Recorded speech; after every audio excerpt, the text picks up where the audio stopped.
In the first of today's shows, I'm looking at the waiver wire. I'm back. Michael Bolton. Thanks, Josh. It's Michael Bolton here, and it's time for another episode of the Locked On Fantasy Basketball Podcast. Let's get to it. Let's get to it, indeed. You are Locked On Fantasy Basketball, your daily fantasy basketball podcast, part of the Locked On Podcast Network.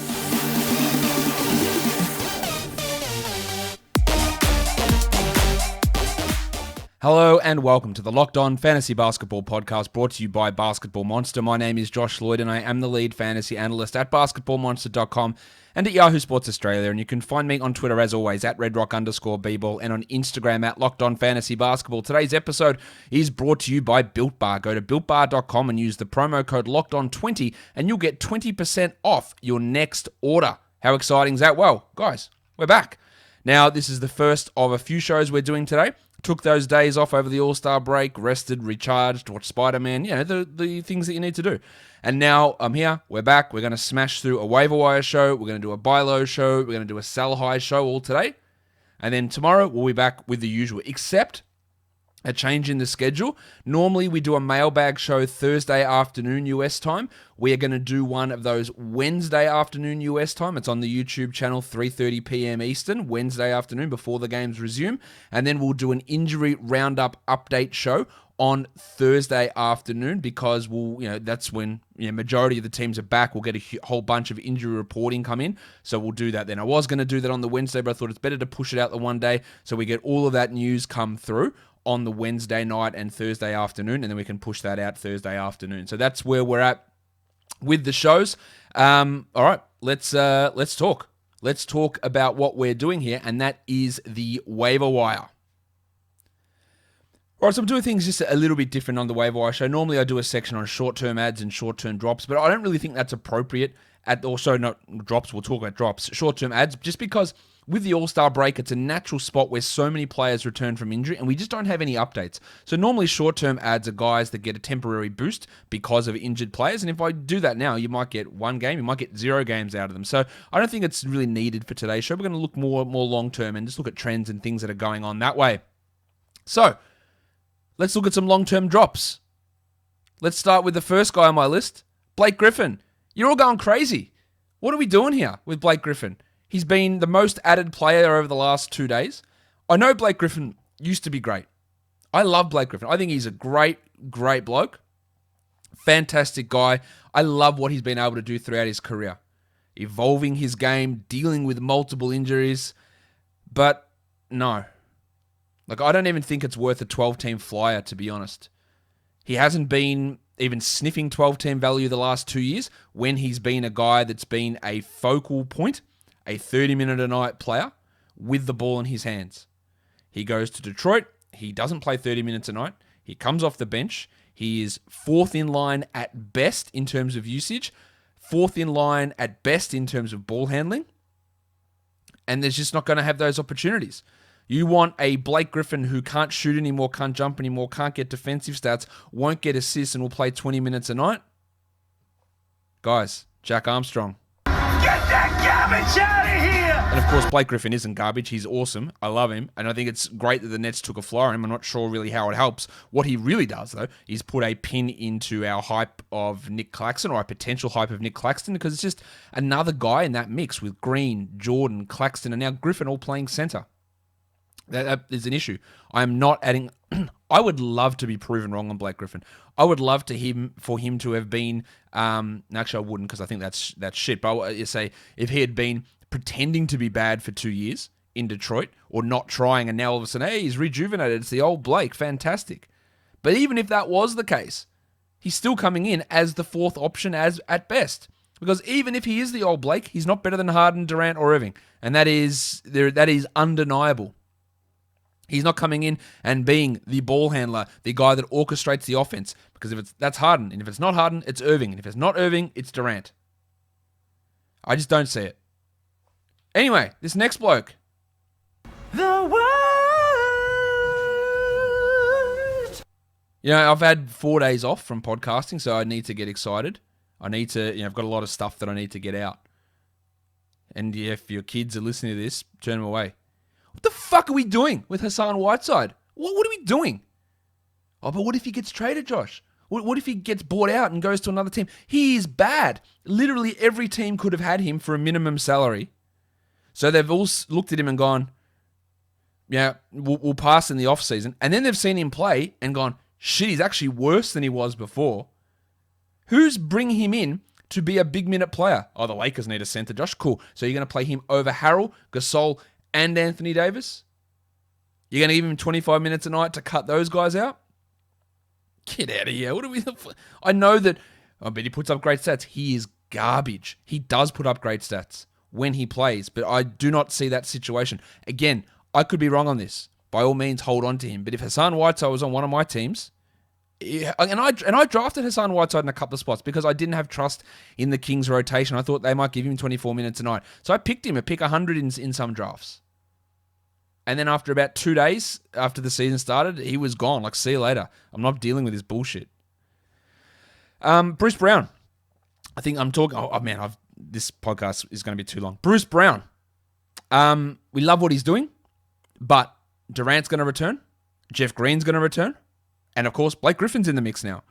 Brown was getting by on playing 28 minutes a night and having a 65% field goal percentage. And while that 65% field goal percentage might remain, the 28 minutes a night probably won't. So he's not a 12-team league guy. And he's rostered in a lot of spots. That's why I've got him here. Carmelo Anthony's on a little hot streak at the moment before the break. Scoring a lot of points. You don't have to drop him. And with any of these guys, you don't have to drop him. But when you're looking to clear a spot, these are guys that are expendable. Melo is going to lose value when Nurkic returns, when McCollum returns, which could be in as soon as a week. And then Kendrick Nunn. We've already seen the reduction in his production. Didn't mean for that to rhyme the way it did. We've already seen that happen. Avery Bradley is going to return. They're going to have a fully healthy team, hopefully, at some point after the break here. And Nunn's value is going to tumble. And you can tell me, man, he's so good when he's out there. It doesn't matter if you think that he's good that he's out there when he's out there. It matters if Eric Spoelstra thinks that he's good enough to play 30 minutes when everyone's healthy. And the evidence would tell us that Spoelstra doesn't believe that. Out of all these guys, he'd be the last player that I drop out of this 5. But he has to be in consideration in the coming days for sure.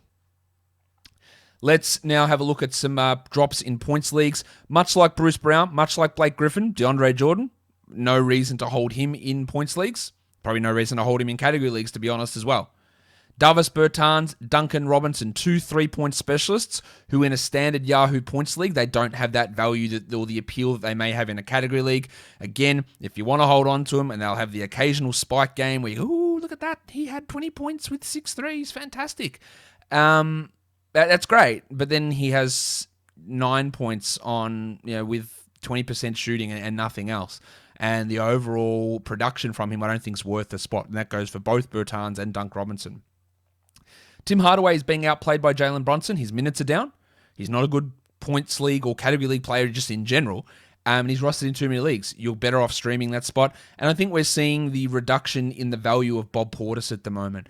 He is still playing a similar amount of minutes, but the production's way down. And what he did in the first 20 games of this season was well above anything he'd done in his career. Again, out of this group, he's probably the last guy that I dropped because he has got some runs on the board and his situation hasn't meaningfully changed in Milwaukee.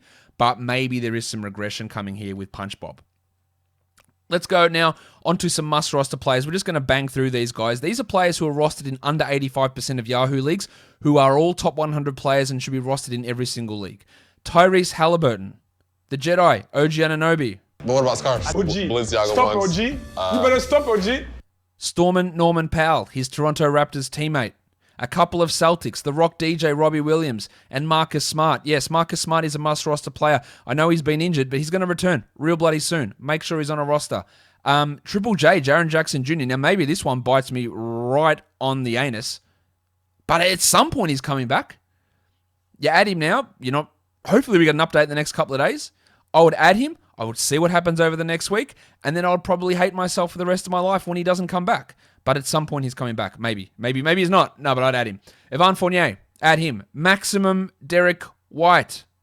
Maximum Derek. Let's get one thing straight with Derek White. I don't think he's going to be a top 50 player this year. I think he's really good. I also don't think that he is sitting out back-to-backs for the rest of the year. I think that if he's not back for the first game on Wednesday, he'll be back for the second game after dealing with COVID. Add him.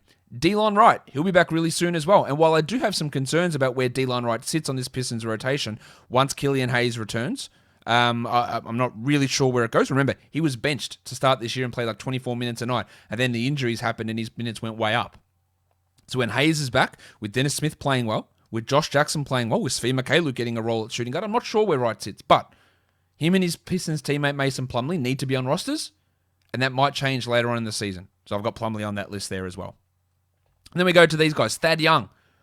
Not sure what happens with Young when Markkanen returns, when Porter returns. He's a better player than both of those guys, and the Bulls are claiming they're not trading him. I think you just got to roster him and see where it goes. Jordan Clarkson. Why is he on waiver wires? I don't get that one. Kevin Love. You got to have the worry with him with injury risk for sure. But I think you have to add him, and let's just see how he looks in his first few games back. DeAndre Hunter looks like his return might be pushed forward a week or so. Add him. Let's see where that goes. And then TJ McConnell. Again, why is he on waiver wires? And he will drop off. There's no doubt he will drop off when LeVert returns and then eventually when Warren returns. But you can't leave him on the wire for now. Let's look at some popular ads. I've already talked about Blake Griffin, the most added player over the last 48 hours. Let's talk about the next guy, which I've spoken about a lot, but people will continually ask about him. Kevin Porter Jr. Let's address a few things. Number one, sure, add him. Number two, watch who you drop. Number three, don't get your hopes up. He's not as good as you're making out. Oh, he's Mini Harden. He isn't. He's not Mini Harden. Man, he's going to be this guy that handles the ball. He's not. John Wall is the point guard. Victor Oladipo is the backup point guard. And the ball handler, Eric Gordon, has the ball in his hands. Now, Bleacher Report had a story. The Rockets, they're going to trade Jayshawn Tate, Victor Oladipo, Eric Gordon, PJ Tucker. Every man in his dick is going to be traded. But remember this. A, it's Bleacher Report. Trade rumors are bullshit. And I'm sure the Rockets would love to trade these players, and I think they will trade some of them, for sure. But they're not trading them for nothing. It's not like, oh man, all these guys are going to go, so Kevin Porter and Kenyon Martin Jr., they're just going to play 30 minutes a night. Like, really? There's other players that have to come back in these deals. And they will get some minutes majority of the time. Porter is a guy that put up, I'd say, lackluster stats when given opportunities, had a few good games for Cleveland. But I think we do have to realize that John Wall is going to be the focus. Christian Wood is going to be the focus. They are not getting traded. So Porter comes in at best as the third offensive option and second ball handler at best. And that's fine. But watch how high your hopes get here.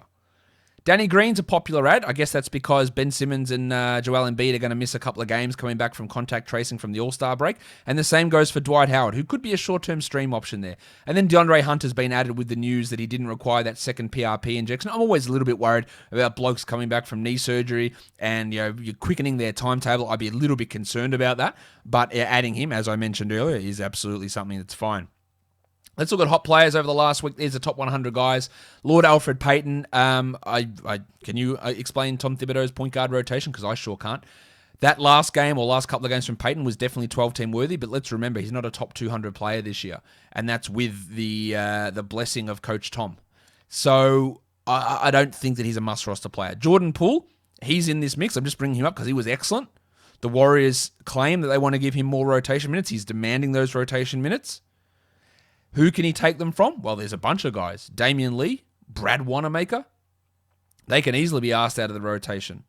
Will Jordan Poole come in and start over Kelly Oubre, Andrew Wiggins? Almost zero chance of that. In fact, is zero chance of that. But deeper leagues, hey, Jordan Poole we have a look at. Now, I think Maxi Kleber's worth a look. He's been really good. The blocks are coming back. He's hitting his threes well. He is a back-end 12-team league option.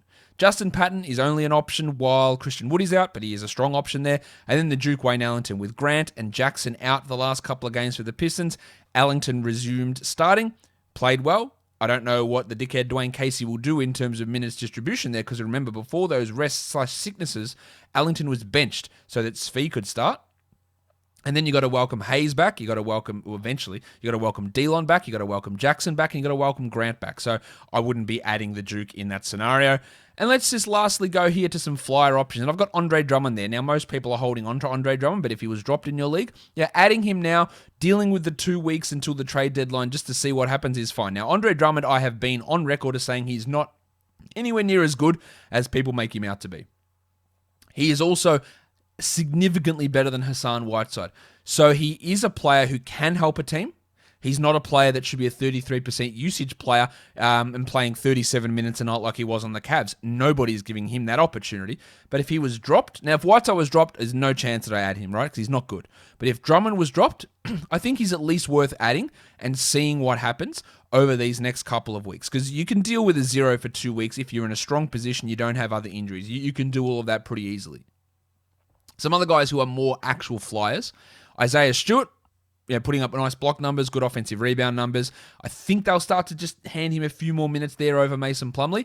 KJ Martin, that is a wild flyer in Houston, but they seem to always bring his name up alongside Kevin Porter. He is a really high blocks type of player, and that can have use. I wouldn't get too excited. That's really more just one to watch and one to add in deep leagues.